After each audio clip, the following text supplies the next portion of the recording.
Yeti only look fierce. They probably don't like being so cold all the time. I shouldn't like it either. You never have to be cold, my Lara, if you don't want to be. Look! Henry, what's happened? Lady Croft. Are we going to crash? Starboard engine. Stabilizer jam. Kicking rudder. Close your eyes, darling. I don't want to close my eyes. Welcome back to the channel, everyone. I'm Saladino.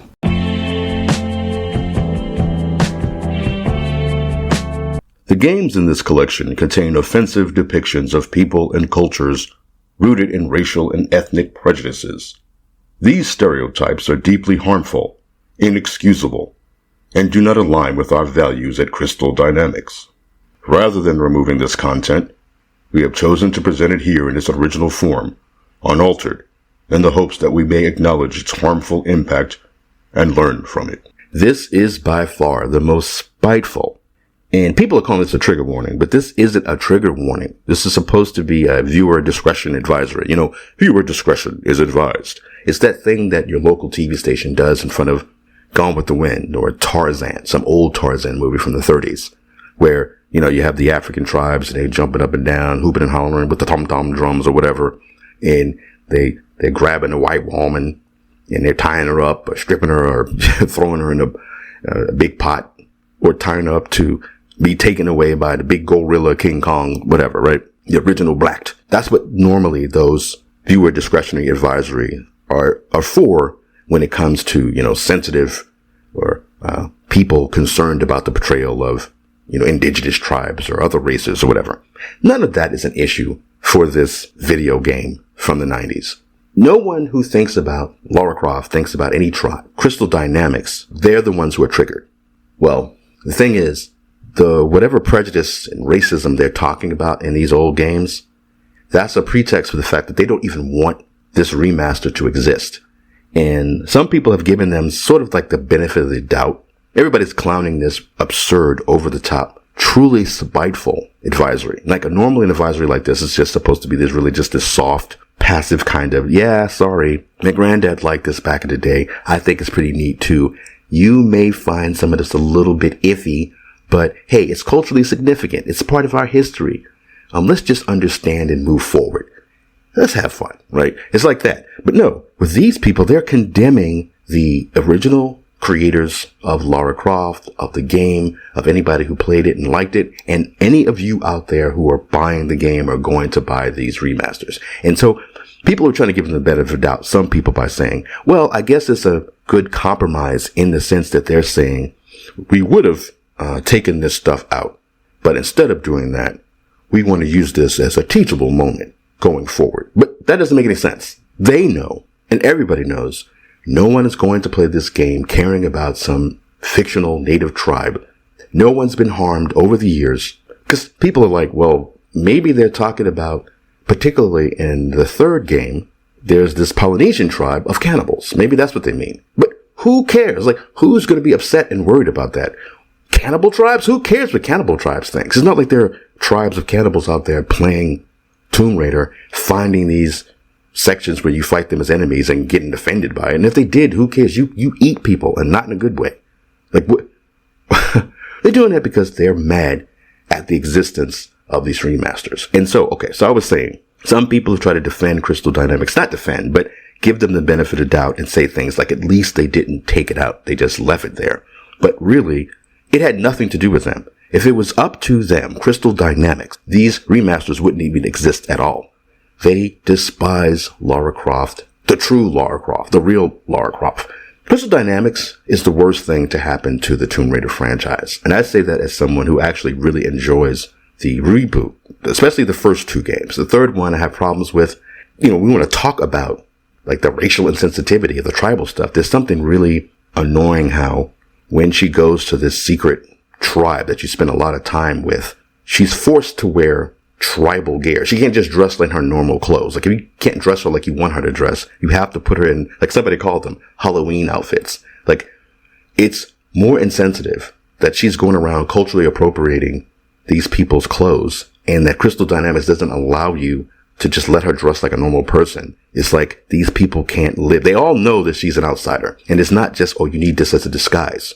They just force you to, like, you have to dress in these clothes that don't belong to this white woman. But they don't have a problem with that. And Melanie Mack pointed out some of Crystal Dynamics' own hypocrisy when she did a tweet showing that there's a storyline where there's this dude in this tribal area who's going to sacrifice his daughter, and you have to kill that guy to stop it from happening. And the thing is, the reason why they don't have a problem with that cultural insensitivity is because it's a man wanting to kill his daughter. It's a man wanting to kill a girl. So to them, patriarchy trumps cultural appropriation issues or whatever, right? It trumps racism and ethnic prejudice. You know, as long as it's a depiction of a man wanting to hurt a girl or a woman, it's fair game. Doesn't matter who you are, where you come from. We can do that. So this thing where we left it in as a teachable moment, that's BS because they had nothing to do with it. They didn't remaster these games. They never would have. If it wasn't for the Embracer Group, these remasters wouldn't happen. Aspyr, I'm pretty sure before things even got started, Aspyr went straight to Embracer and said, hey, look, we're going to do this, but in order to do it, we got to keep it as it is. Whatever, quality of life things we try to do, whatever issues that we try to address in how you play the game and how it looks and stuff that we could put into it, we're going to handle that. But we're not changing the story. We're not changing the way Lara looks. We're not changing dialogue or anything like that. That's the only way to do this right. Because people who are actual fans of the original Lara Croft, the original Tomb Raider games, are not going to waste their time if the message gets out that we've changed the story in any way for modern audiences or anything stupid like that. Because everybody knows, it's clear Crystal Dynamics hates the original Lara Croft. It's absurd, but it's deeply rooted in how she looks and how popular she became and what an icon she is. It is so stupid because this is an old game from the 90s. These are just these little, triangles and squares. But they're so offended by even how this polygon monstrosity of Lara looks that they can't just let it be. They can't just let it exist. Games are primarily for a largely male audience. There are plenty of women out there and girls out there who love playing video games too. But the ones who love playing it are not complaining about how Lara looks. There's plenty of girls right now on YouTube playing the game and having a great time. This so-called advisory, this trigger warning, it doesn't address what anybody cares about who wants to play the game. It's just such a weak pretext for their own anger at the fact that this games exist. And they had nothing to do with what went in the games. Embracer Group told them, look, just put the game out there. We've got Aspyr doing it. Just put the game out there. I know they must have gone to Embracer and been like, this is problematic. This is a harmful depiction of women. This is the male gaze. She just looks too sexualized. This is terrible. And people still make these stupid complaints about Lara. But Embracer Group said, look, people have been demanding this. We need to make some money. You guys are taking forever on this new. I'm absolutely done with Crystal Dynamics in their depictions of Lara Croft and their games. I'm not interested. At the leaks I heard about the latest one, the pictures that you see where she looks even more nerfed than she did in this previous reboot trilogy. She looks terrible. Even with the classic outfit, she looks like a big dude. I don't know why. Look, I know why they're doing this, but I don't understand even now. They have to see that this is the end of this stuff. But they keep pushing it. And the reason why they keep doubling down and tripling down is because they don't actually care about these games. And they certainly don't care about the original trilogy. This advisory warning, this trigger warning, this virtue signaling. The virtue signaling one is the funniest one because they're not virtue signaling at all. They're literally poisoning the well against Aspyr and the work that they did. They're not just accusing gamers of being racist for loving these games. They're accusing Aspyr of being racist for remastering the games and for keeping them intact. They pretended that they are the ones who didn't change it, but they know Aspyr are the ones who did it, which is why they went out of their way to do this attack on the games. They didn't just say, hey, look, for whatever reason, again, nobody cares about these fake native tribes. But for whatever reason, even if they're going to say, hey, there may be some depictions of indigenous peoples that you might find objectionable. Just please be advised, this was from another time.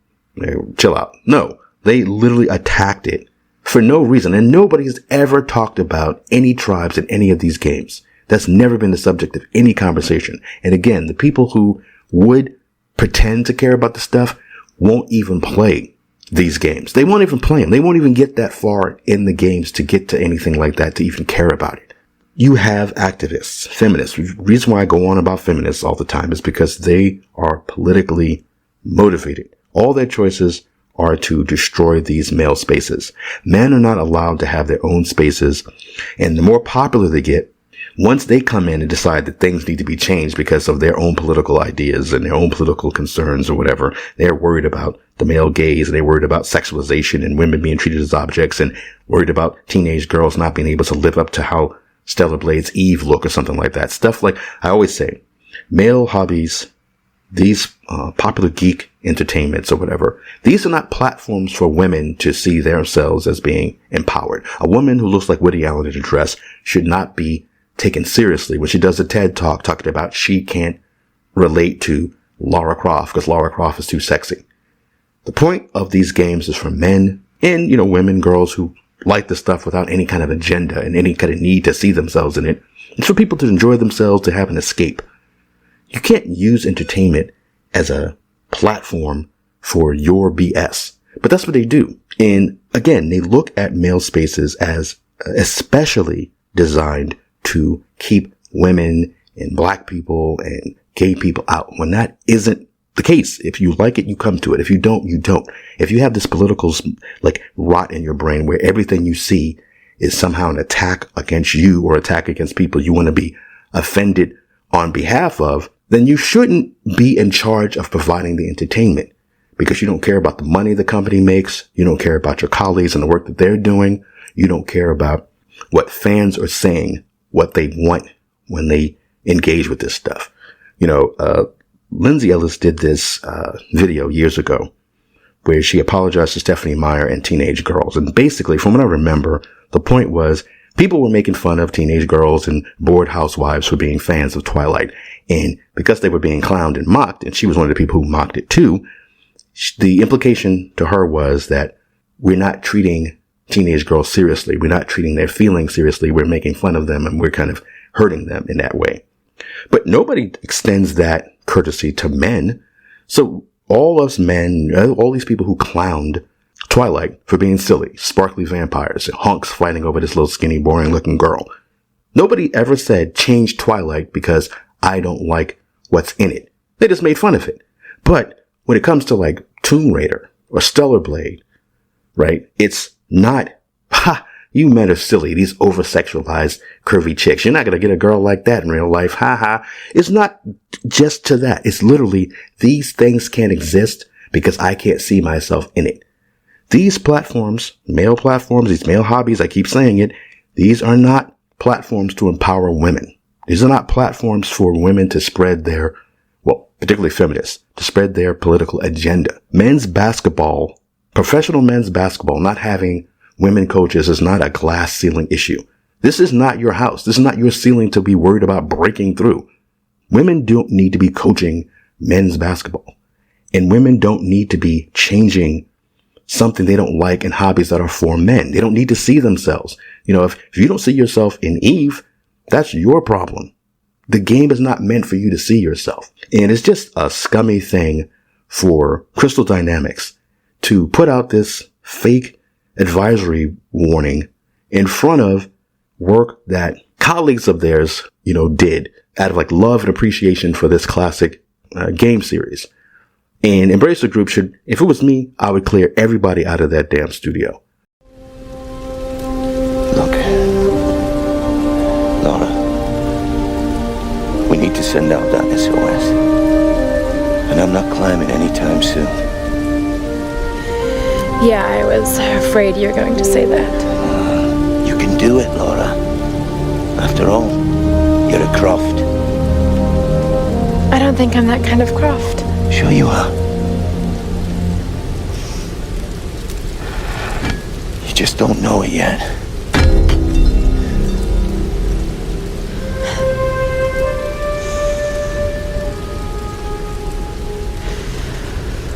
Well, let's hope I'm a fast learner then. Shut when you think about it. We're breaking the law, breaking the world together. Throwing out all tenderness, we're breaking the rules.